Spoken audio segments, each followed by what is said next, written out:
Well, of course, there is outrage over this loss of 10 lives, all because fire norms were blatantly violated. And joining us this morning is Neelam Krishnamurthy, the President Association of Victims of Uphaar. Well, good morning, ma'am, and thank you very much for joining us. When you see a tragedy like this unfold, how do you react? Is it more of anger or disappointment that nothing has changed, no lessons have been learned? Well, you're absolutely right. The very reason we started the entire movement 14 years back was to ensure that no Uphaar happens again in this country. But I'm very sorry to say that we have really learned no lessons. The authorities and the government is just sleeping over it. They don't want to do anything because one of the reasons being here in this country is our criminal justice system is to be blamed for everything that happened in this country. It takes years and years. We Uphaar victims for the last 14 years are still awaiting justice, and justice really seems to be eluding us. And obviously there is going to be no deterrence if people are going to be charged under 304A. And moreover, the courts take so much of time to even, incarcerate them. So why should anybody bother? People are only interested in increasing their profits, and that's all that matters to them. And they will violate every single rule in the book to ensure that they can increase their profits, and they will just play with the human lives because after all, they're not their children. And had this happened, if one of the so-called politicians' children had lost their children in this kind of a fire, I tell you that there would have been a lot of changes in the laws within no time. Like we've seen it happen in 2611, we had a NIA, we had all the laws changing. And I think this is what is really happening, because any time, wherever you've seen it had happened at Meerut, it has happened in Carlton Tower, it has happened in Calcutta, they're ordinary people who are losing their lives. And for the authorities, it is just numbers and nothing else. They don't even know who are the people who are affected, right, which are the families behind it. So what are we going to learn? Are we going to do this, continue this in our country? Had this happened in another country, I tell you, you can be sure these people would have been incarcerated immediately wherever this happened. Not only in Uphaar, but other incidents. In Kumbakonam, we lost 95 children. What has happened? I mean, well, I just don't really know. Happened. Because if we look at the area, it's another congested area. About there are 300 to 400 units set up there. And this happened right before our eyes because this fire lasted for 15 hours. There were 10 people inside the factory.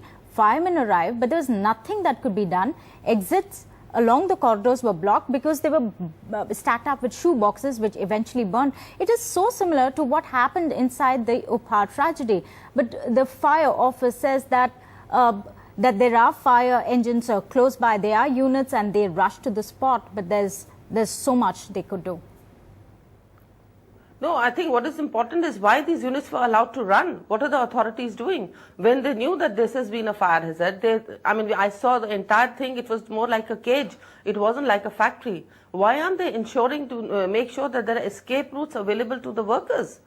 Why is it being compromised? They should just seal down such buildings. After all, it doesn't matter if a person is poor or rich, the value of the human life is the same. So why aren't the courts coming down heavily on the authorities?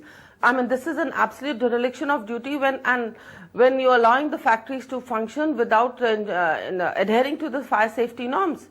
That is what the fire safety officials, they're not there only to go and put off the fire. They're there to ensure that the factories are adhering to the fire safety rules.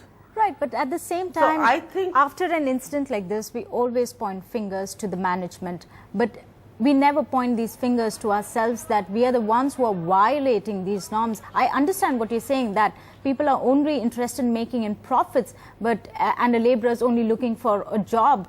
But at the end of it, we have a tragedy so big and it's repeated so often.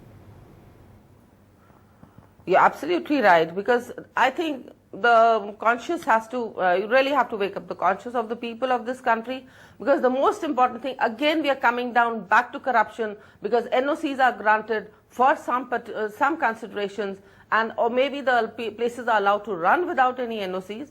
So the entire thing revolves around corruption in our country, and probably when people like us have to, pay heavily by losing our children to this corruption, so it really irritates us. But I don't think the authorities are really interested to make any changes.